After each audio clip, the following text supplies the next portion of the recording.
안녕하세요. 김성학 변호사입니다.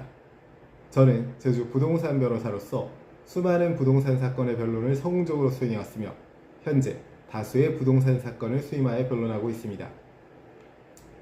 임대차 분쟁이나 소유권 분쟁 과정에서 명도단행 가처분은 점유자에게 가장 큰 압박을 주는 조치입니다. 명도단행 가처분은 본안소송 판결 전 점유를 강제로 이전하도록 하는 강력한 임시조치이기 때문에 제대로 대응하지 못하면 본안에서 다툴 기회조차 잃고 퇴거를 당하는 최악의 상황도 발생할 수 있습니다. 오늘은 제주 부동산 변호사의 시각에서 점유자가 명도단행 가처분을 받았을 때 활용할 수 있는 핵심 방어 전략을 자세히 설명드리겠습니다. 명도단행 가처분은 통상적인 점유 이전 금지 가처분과 달리 점유 자체를 회수하는 적극적 강제 조치입니다. 즉, 집주인이나 소유자가 이미 점유할 권리가 없다라고 주장하면서 법원에 미리 강제로 내보내달라고 요구하는 절차입니다. 이 조치가 인용되면 집행관이 방문해 즉시 퇴거 조치가 이루어질 수 있습니다. 따라서 피신청인인 점유자는 최대한 신속하게 방어 전략을 준비해야 합니다. 방어 전략으로는 첫 번째, 점유 권한이 있다는 점을 명확히 주장해야 합니다.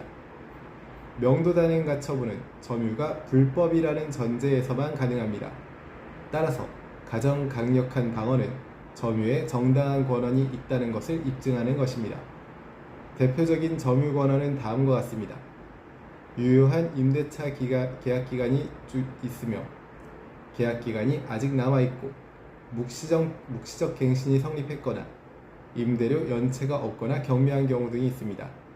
또한 토지 사용, 건물 점유에 관한 기존 합의가 있거나 소유권 이전 과정 중 점유가 허용된 상태 등의 경우에는 점유에 대한 정당한 권한이 있다고 할 것입니다. 특히 묵시적 갱신은 실무에서 매우 중요한 쟁점입니다. 임대인이 갱신 거절 의사를 적법하게 통지하지 않았다면 비록 기간이 만료되었더라도 임차인은 2년의 묵시적 갱신 임대차 기간을 주장할 수 있습니다. 방어 전략 두 번째는 임대인의 청구가 보전의 필요성을 충족하지 못함을 주장하는 것입니다. 가처분이 인용되기 위해서는 법적으로 보전의 필요성이 명확히 입증되어야 합니다. 즉, 가처분을 하지 않으면 소유자가 회복하기 어려운 손해를 입는 상황이어야 합니다. 다음과 같은 경우에는 보전의 필요성이 부족하다고 다툴 수 있습니다. 본안 소송에서 충분히 다툴 수 있는 사안이거나 점유자가 장기간 안정적으로 거주하며 법적 분쟁이 경미한 경우이거나 임대료 지급 지체가 없고 위험 요소가 전혀 없는 경우 또는 당사자 사이 협상 여지가 충분한 경우 등에는 보전의 필요성이 부족하다고 다툴 수 있습니다. 즉, 임대인이 급박한 필요를 입증하지 못한다면 명도단행 가처분은 기각될 가능성이 있습니다. 방어 전략 세 번째는 임대인의 계약 해지 절차가 적법했는지 검토하는 것입니다. 명도단행 가처분의 근거는 대부분 임대차 계약 해지에 있습니다.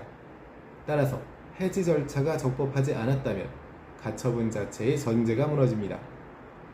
따라서 다음과 같은 사항을 반드시 체크해야 합니다.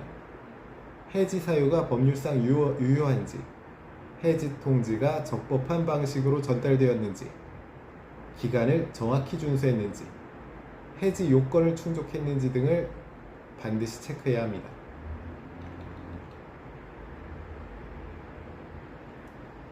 현재 명도단행 가처분에 대한 법률적 도움이 필요하시다면 언제든지 제주 부동산 변호사 김성학 법률사무소를 찾아주시면 신속, 정확한 해법을 제시해드리겠습니다.